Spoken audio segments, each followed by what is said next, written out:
Welcome everyone, I hope you're all doing fine. This is Zinia from STEM International और इस particular video में हम geography की book 6 जो है वो स्टार्ट करने जा रहे हैं और पहला चैप्टर ज्योग्राफी के बारे में है और ज्योग्राफी को हमने पढ़ना है और ज्योग्राफी के साथ साथ स्ट्रक्चर ऑफ द अर्थ जो है उस पर हमारा फोकस होगा. So first of will start with the introduction. Geography है क्या, कितनी टाइप्स की होती है, और फिर हम स्ट्रक्चर को भी जो है वो डिवाइडेडली पढ़ेंगे.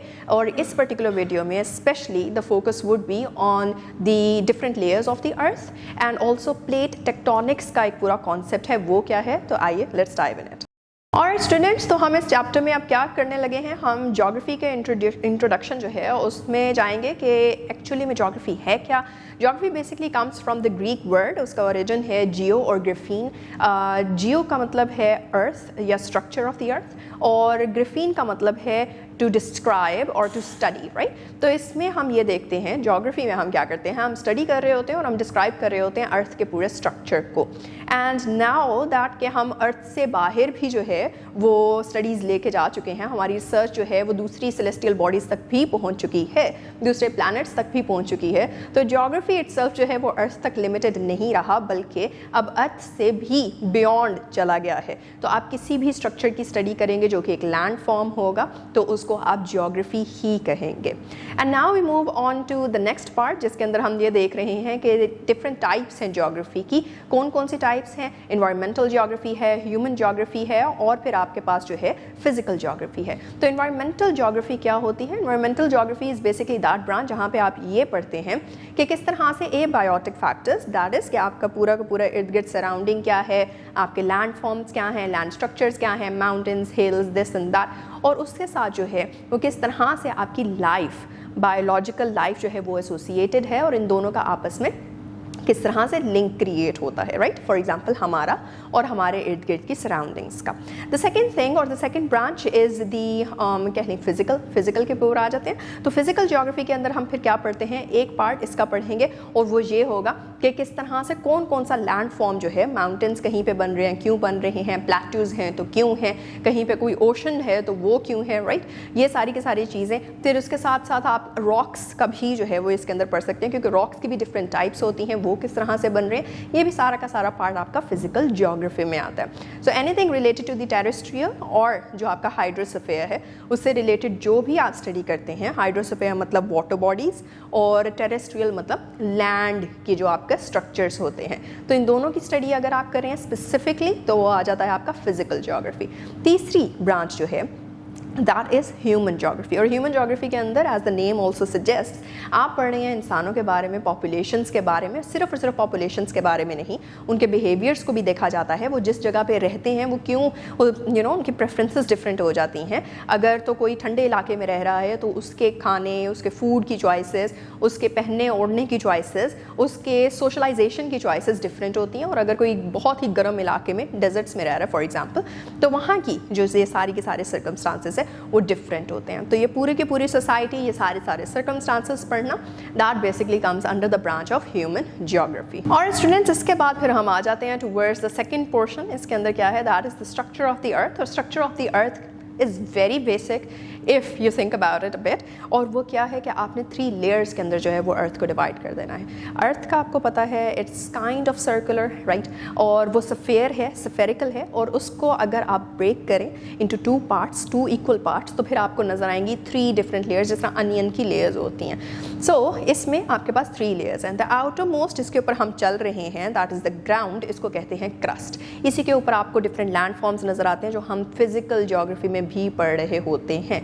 मोर ओवर इससे रिलेटेड भी चीज़ें आपको नज़र आ रही होती हैं, जिस तरह के क्या उधर का एटमॉस्फेयर है, विंड है, वाटर है, एट्सेट्रा एट्सेट्रा, क्लाइमेट क्या है वहाँ का, ये सारी सारी चीज़ें भी फिजिकल ज्योग्राफी में. तो हम फिजिकल ज्योग्राफी में मोस्टली क्रस्ट और उससे रिलेटेड जितने भी फिनोमेना है वो पढ़ रहे होते हैं. And then we move on towards the second layer, जो कि दरमियान में आती है, सैंडविच्ड लेयर, और उसको कहा जाता है आपका मैग्मा.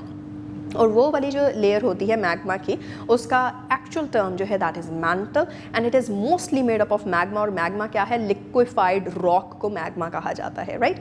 तो mostly the mantle is made up of magma. और फिर दरमियान में बिल्कुल जो है आपके इस अनियन में the innermost layer is basically called core. सबसे ज़्यादा टेम्परेचर इस लेयर का होता है। फिर जैसे ही मैंटल पे ऊपर आते हैं टेम्परेचर कम हो जाता है, और जैसे ही क्रस्ट पे आते हैं तो टेम्परेचर और ज़्यादा ड्रॉप हो जाता है। कोर की अगर हम बात करते हैं तो the temperature ranges up to 5500 degree Celsius से लेके 6000 डिग्री सेल्सियस तक, राइट? तो इतना ज़्यादा टेम्परेचर जो है वो वहाँ पे है, और इतने ज़्यादा टेम्परेचर होने की वजह से the core is mostly it is a whole sphere of liquid, gooey सा होता है। और फिर आ जाता है आपका मैंटल। तो मैंटल इटसेल्फ जो है वो लिक्विड भी है और साथ ही साथ वो थोड़ा सा सॉलिडिफाइड भी है। अब आप ये सोचेंगे कि मे बी क्रस्ट के नीचे वाला जो पार्ट है मैंटल का, mantle itself has 2 parts, right? तो क्रस्ट के नीचे वाला जो पार्ट है may be that is going to be solid. क्यों? क्योंकि क्रस्ट सॉलिड है। लेकिन मज़े की बात ये है कि मैंटल का जो अपर लेयर है जो क्रस्ट के बिल्कुल अंडर सिचुएटेड है, that is solid, that is liquid.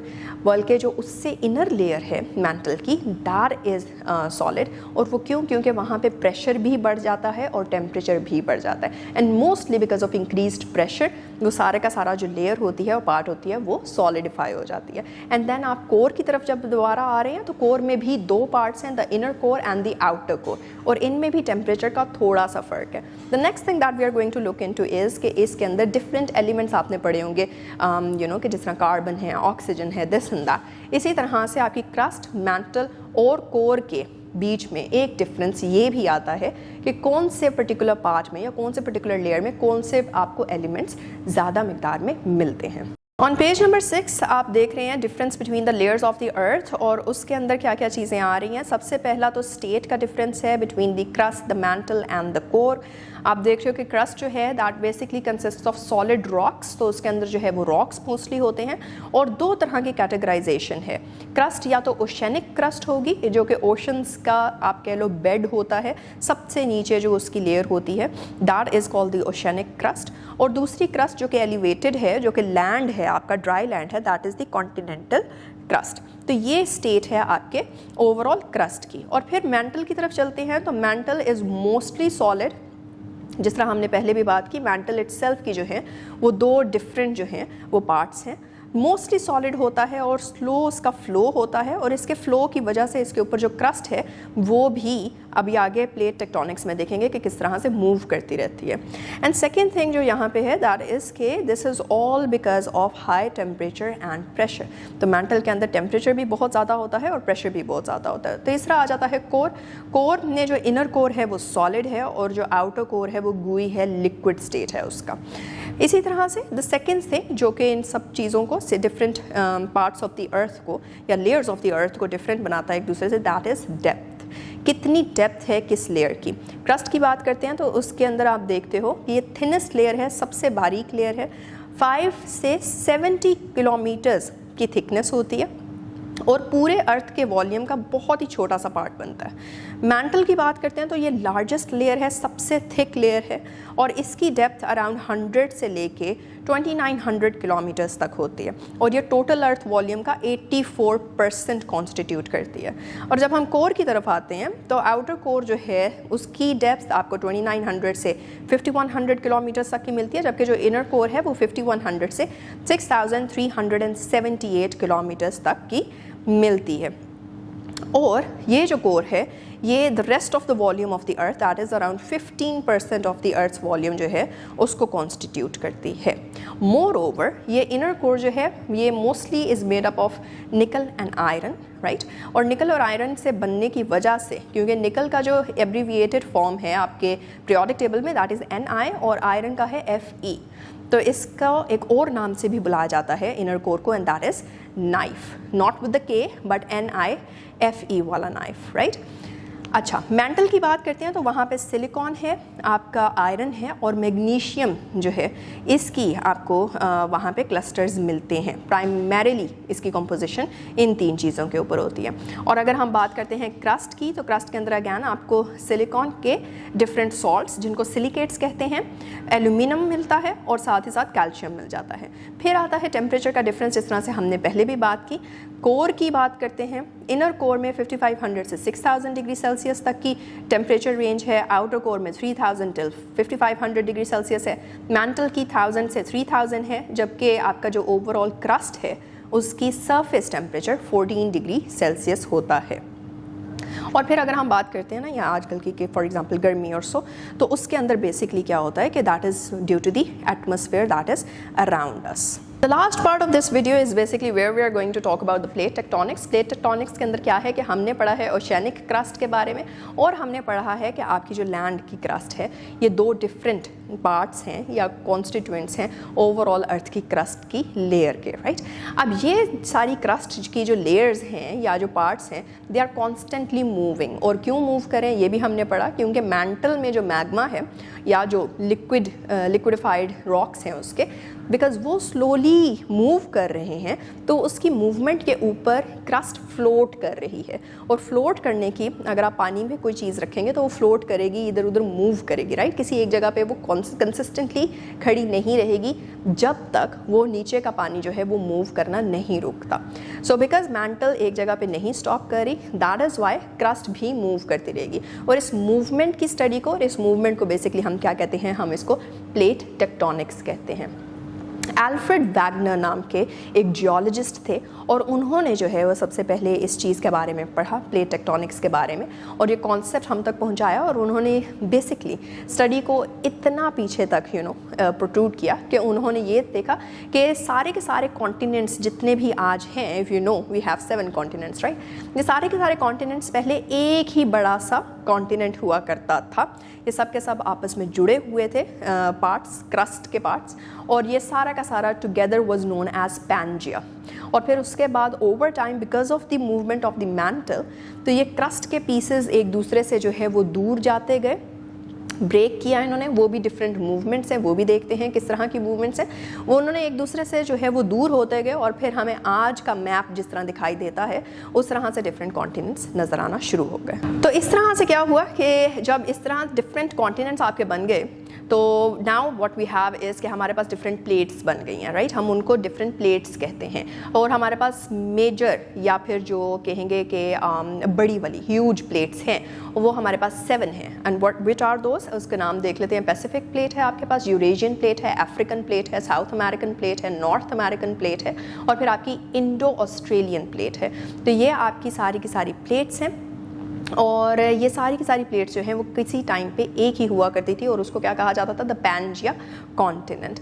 अब इसमें हमने बात की कि ये सारी की सारी प्लेट्स एक दूसरे से मूव करके जो है वो दूर हुई हैं। तो movement of plates of course क्योंकि वो कॉन्स्टेंटली मूव कर रही हैं, 3 तरीके से जो है वो एक दूसरे के साथ इंटरेक्ट करती हैं। The first one is convergent way, जिसके अंदर 2 प्लेट्स जो हैं वो आपस में टकराएंगी, पास आएंगी, और उसकी वजह से जो है हो सकता है कि एक प्लेट जो कि थोड़ा सा वॉल्यूम में कम हो वो नीचे चली जाए और दूसरी भारी जो लाइट वाली वेट थी वो ऊपर आ जाए।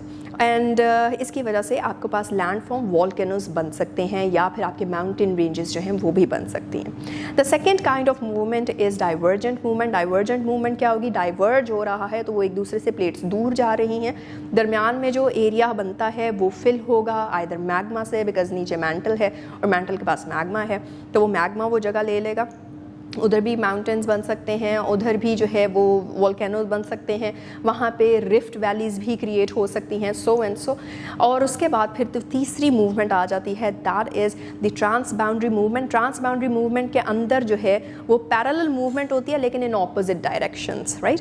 तो इसकी वजह से आप देखेंगे कि अर्थक्वेक भी जो है वो आपको फील होगा, which is also very much true for convergent as well as divergent. जब जब प्लेट मूव करती है वाइब्रेशंस क्रिएट होती हैं और अर्थक्वेक्स क्रिएट होते हैं, राइट। और उन अर्थक्वेक्स की वजह से जो है वो वॉल्केनोज जो कि एग्जिस्टिंग होंगे वो भी ट्रिगर हो जाते हैं और ट्रिगर होने की वजह से एक्टिव होके जो है वो फिर वॉल्केनिक इरप्शन भी होती दिखती है। तो बच्चों इस पर्टिकुलर वीडियो में हमने क्या क्या पढ़ा। सबसे पहले तो व्हाट ज्योग्राफी इज़, उसका इंट्रोडक्शन, दूसरी टाइप्स ऑफ ज्योग्राफी क्या है, उन टाइप्स की आगे सिग्निफिकेंस क्या है, हमें समझ आती है डिफरेंट चीज़ों की, एलिमेंट्स की, जो कि मिलके इस अर्थ को बना रहे हैं और उसको स्टेबल रखने में हमारी मदद कर रहे हैं, राइट। द सेकेंड थिंग, हमने स्ट्रक्चर को पढ़ा और स्ट्रक्चर ऑफ अर्थ में हमने देखा कि डिफरेंट लेयर्स हैं। हमारे पास अपर लेयर है, फिर मिडल है और फिर उसके बाद बिल्कुल इनर लेयर है जिसको हमने कोर कहा। कोर इटसेल्फ के पार्ट्स हैं, मैंटल इटसेल्फ के पार्ट्स हैं। उन डिफरेंट पार्ट्स की फिर आपस में जो है वो डिफरेंसेस भी हैं coming from different aspects such as temperature, such as के वो किस एलिमेंट से मिलकर बने हुए हैं, उनकी डेप्थ क्या है, सो एंड सो। और फिर उसके बाद where we went on verse कि हमने पढ़ा कि डिफरेंट प्लेट्स जो क्रस्ट के ऊपर बिल्कुल आ गए और उसकी डिफरेंट प्लेट्स हैं। पहले क्या होता था, एल्फ्रेड वैगनर ने हमें क्या बताया, और फिर एंड के ऊपर जो है वो प्लेट्स सारी की सारी डिवाइड हो गई, इधर उधर हो गई और वो ये आपस में इंटरेक्ट कैसे कैसे करती हैं और उसके इंट्रैक्शन की वजह से क्या क्या न्यू लैंड फॉर्म्स जो है वो बन जाते हैं। So I hope that you will read this in more detail and will now meet in the next video के अंदर second portion of this particular chapter and yup see you then. अल्लाह हाफिज़।